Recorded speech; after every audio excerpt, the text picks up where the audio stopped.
So this is the car that I'm going to be getting rid of, mate.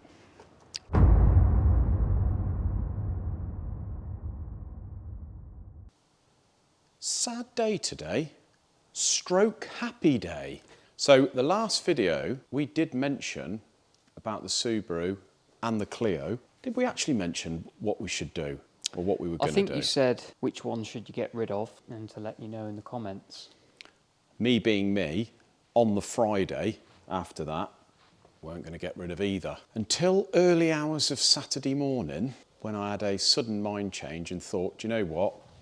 Got enough vehicles, we need to start shifting some on, don't we? One being the kit car, put that for sale. Got a viewer at the weekend. Apparently he's away for a minute, but we've got a viewer at the weekend. Nice. So hopefully we should be shifting that, mate. I did make a decision on what to keep in regards to the Subaru or the Clio, which is going to be best. Bearing in mind, both of those cars I'm using as an everydayer, really. Yeah. So they're pretty special in their own way. They're good cars, but they're not sort of that type of car where you can stick one in a corner and think, you know.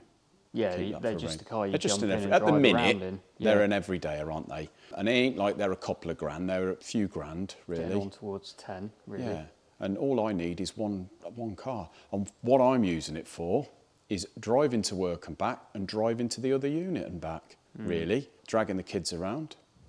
So I've made a decision, mate, and we're going to head outside to show you which one I'm going to be getting rid of, whilst not looking too far over to the right, because that's the second bit of this video. I'm going to walk out sideways.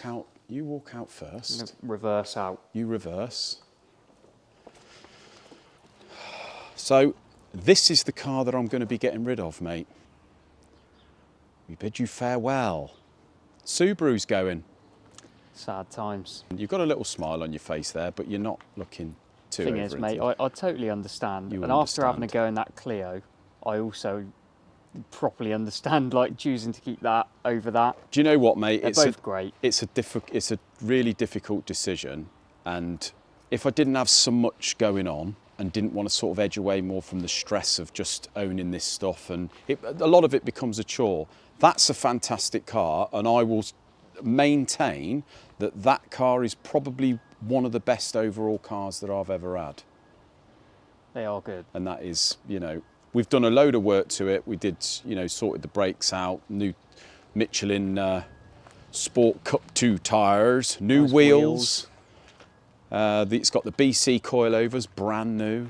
I mean, if you're going to get anal, like I said to the new owner, then you might want to do a little bit of body work, paint work, and maybe ice blast the underneath and under the bonnet. It's not like terrible, especially from a little bit of distance. It's a 20-year-old Subaru, innit? Well, it's going to have had a bit of a history. I put it up Saturday morning, had loads of enquiries on it. Yeah. The usual, is this still for sale? Yes, no reply. I have it for £2,000? Well, yeah. You know. Oh, wow, they seem to be going for 2 or 3. It's like, we'll go and buy one for that. But then yesterday, I had a message off of a local friend of mine, and he said, I'll come and get it. And he's given me the asking price. But what I did put in the ad, he obviously run him through everything that I think that it needs to be mint, so I've not hidden anything. But I said what I will do for that money is, if you go and have your fun for it for a few days, drop it back to me, and I'll get the turbo done. Yeah. So we'll whip that off for him. It's a bit noisy, isn't it? It's a bit noisy, and if he plans on doing a few track days, he wants to come down to Chivner with us. You don't want the compressor wheel beating you around the track. No. You know. But it's a fantastic car, mate. I'm glad I bought it, and I would like to keep it, but you can't have everything. And to be honest, for what I do, the Renault's a nice, quiet little... It's like running around in a nice, cheap Renault Clio. Yeah, it's like being in your nan's car until you boot it. Until you boot it, or you go on the back roads and you can have a great laugh. Yeah. So, whereas this is what I call a little bit more serious, isn't it? It is. I mean, I drove it down from your house earlier, and it's like, wow. It's a fantastic car. I must admit, I will miss it. And I did say to him, if you ever get bored of it and sell it, maybe. I'm here. maybe I'll buy it back if I'm bored of the Clio. Don't know. But there we go, mate. Subaru's going. That's the bad news for today. The good news is we've just had to pick the E30 up, mate. Well, it's good news in some respects. It's good news that we are cracking on with it. It is, yeah. But there it is. That is it at the minute. I don't think that these guys have seen it, have they, for quite No. some months.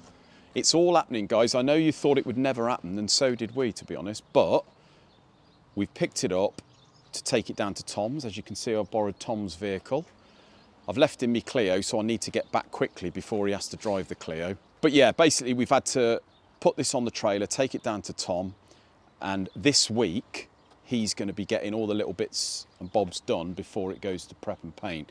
So Nice. those bits will include all the little holes and stuff that are marked with X have got to be filled in, smoothed over, because we're not So what using will them he anymore. Weld plates over those and. Yeah, you just put plates in and do his bit. Obviously, it's not like an original E30 anymore, so we haven't got the brake servo. Booster thing, Yeah, yeah. the booster, because obviously we've got a pedal box which is going in, so that's another thing that he's got to fit. Pedal box down there, remove the original mounts, and then we've got to mount, although the seat has been mounted, we've got to put it back a bit, and then we've got to sort out the passenger seat. We've got to put in the bits and bobs, or like the rails for the wiring, etc., and the brake lines, Yeah, so flexi they'll lines. sort of run up the tunnel, on Yeah. top of the tunnel. And we're going to run one all the way up to the back, so run all the wire into the back for Yeah. the chassis loom. This is it. I know it looks, there's going to be a lot of people I look think it "Bloody looks hell." good. I But mean, it's had a hell of a lot of it's work. distinctly not a car at the minute, but it's No. It for a shell. But if looks you'd really have seen good. it before and you sort of know what you're looking at, this has had a massive amount of work. So obviously, this isn't a genuine M3, and it never was going to be, No. or is going to be. But what we've done is done stuff for thinking about how we're going to be using it and the ease of cleaning and stuff like this. So the side skirts, for instance, on the original M3, they would be detachable. This is all smoothed over.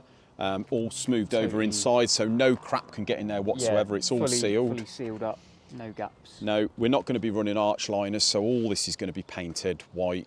So it's going to be really easy to clean and keep Yeah. clean, which is good, and no crap getting to rot it out. Obviously, all the rear fenders are done. C-pillar kit, mate. Originally, I spoke to Spencer Latham, who builds these M3 recreations. Spencer told me long-term what we're going to be needing to do, and I completely ignored it and thought we'll go the cheaper route. Sure enough, he was right, weirdly. And we ended up having to buy the carbon fibre kit, which consists of all this.